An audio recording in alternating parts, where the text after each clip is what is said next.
So a lot of the listeners on YouTube are learning a lot about growing up because we love Peterson. Yeah. And what advice would you give us to develop some of the other capacities, such as waking up and so on? And that means in addition to your continuing to study and learn about growing up? Yes, to taking responsibility, Right. which I assume also falls under cleaning up a little bit. Yeah. What Yeah. other- Well, waking up, one of the sort of odd things about that is like so many of these things that we talk about when we talk about anything that can vaguely be called ultimate truth or ultimate ground of being or anything like that, is you probably heard enough discussions to know that really it's beyond opposites, that you can't really put it into, it's just this opposite and it's not that one. And so one of the things that can get complicated about that is because you're essentially trying to be as literally all-inclusive as possible, you tend to include both sides of the opposites. And those generate paradox. So a contradiction is simply we have one statement that we know is true and this other statement it disagrees with, and that's false. So that's a contradiction, and that's the way it should be. But a paradox is we have two statements that are contradictory, but we know they're both true. And so somebody once said a paradox is the truth standing on its head trying to get attention. And I mention all of that because spiritual practice at its deepest core is paradoxical.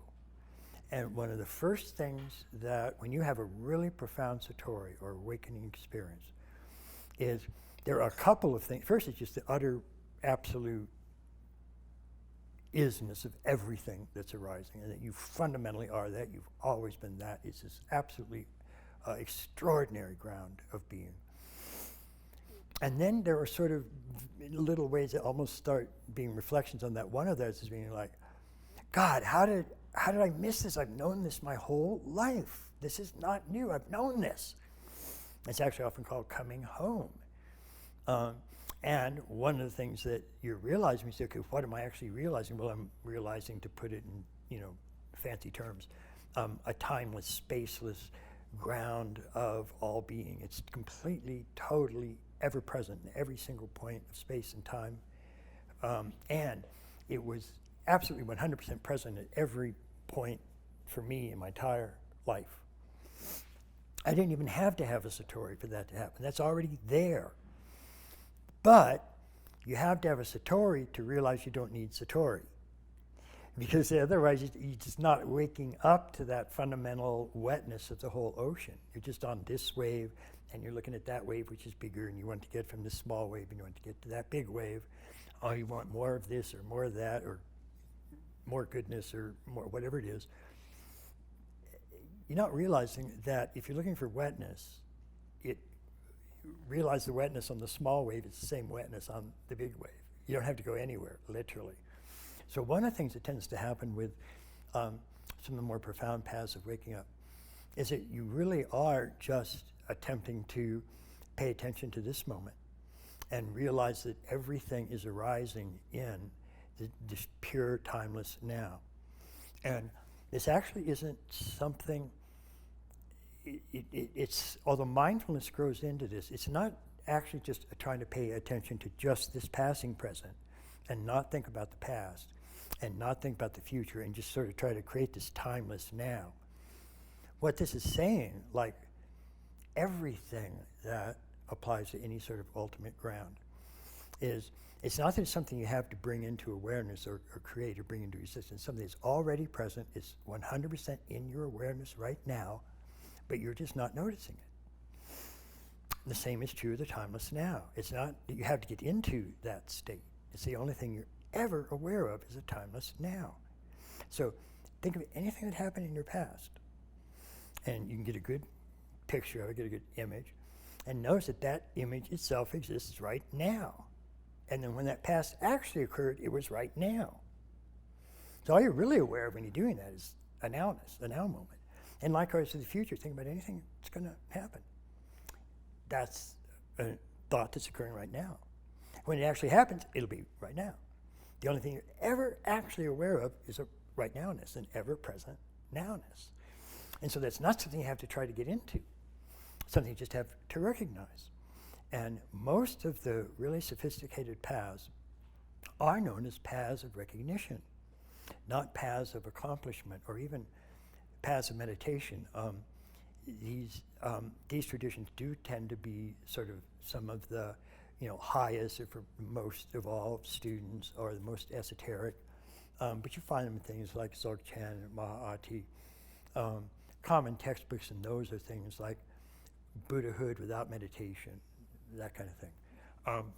But again, the paradox of that is, it's just like that timeless now. Once it's pointed out, then you can see that that's what's happening. But if nobody ever pointed that out, you probably wouldn't actually notice that. You'd probably just live in the stream of time with all this past and all this future and stuff. And then some people come on and say, well, just pay attention to the passing present, because that's, and try to forget all of those.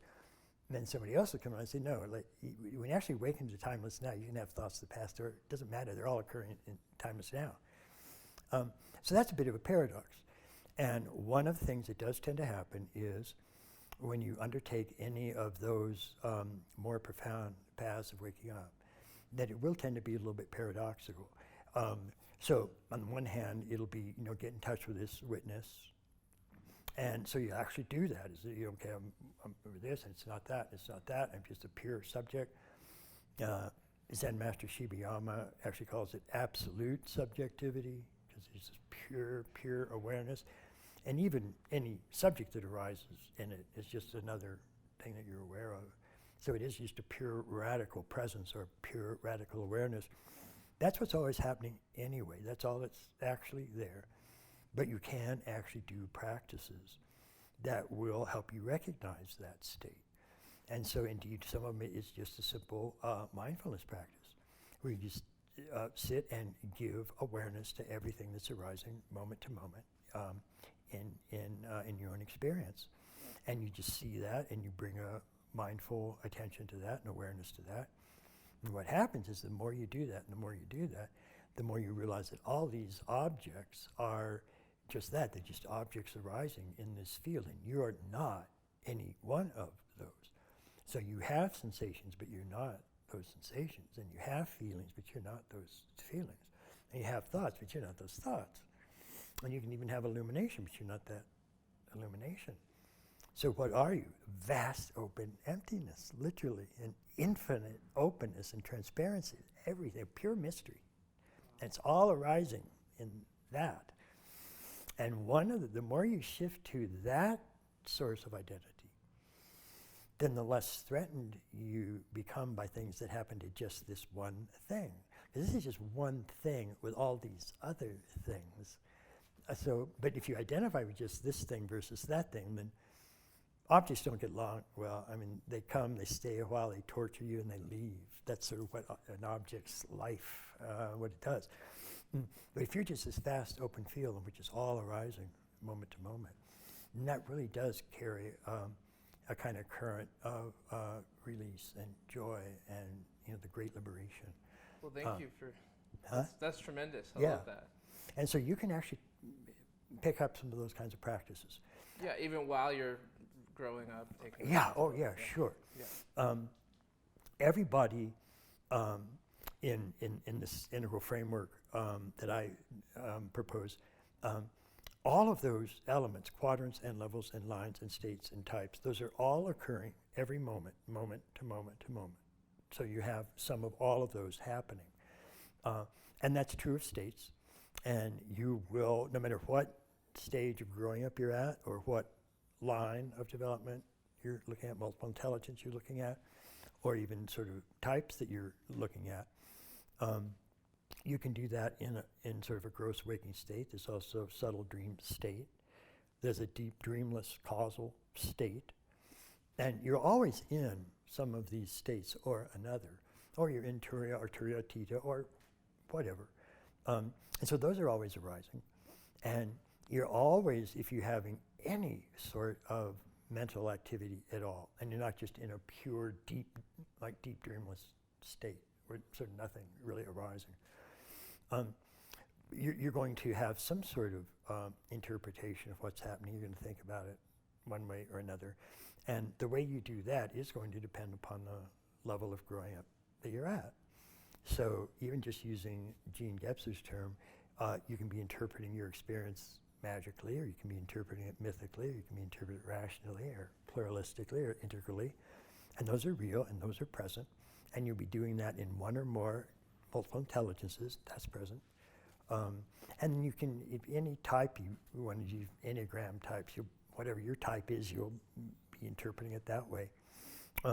So yeah, and actually one of the important things that is really, really important for people to do is indeed do these practices, waking up practices, but combine that with attention to growing up, because those are relatively independent, and you can be at almost any level of growing up and have a complete spectrum of waking up experiences.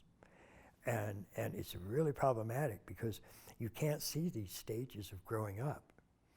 You can introspect and you can't see them. They're much more like, let's say, rules of grammar. If you are brought up in any particular culture, you'll end up speaking that culture's language quite accurately. You'll put subject and verb together correctly and use adjectives and adverbs correctly.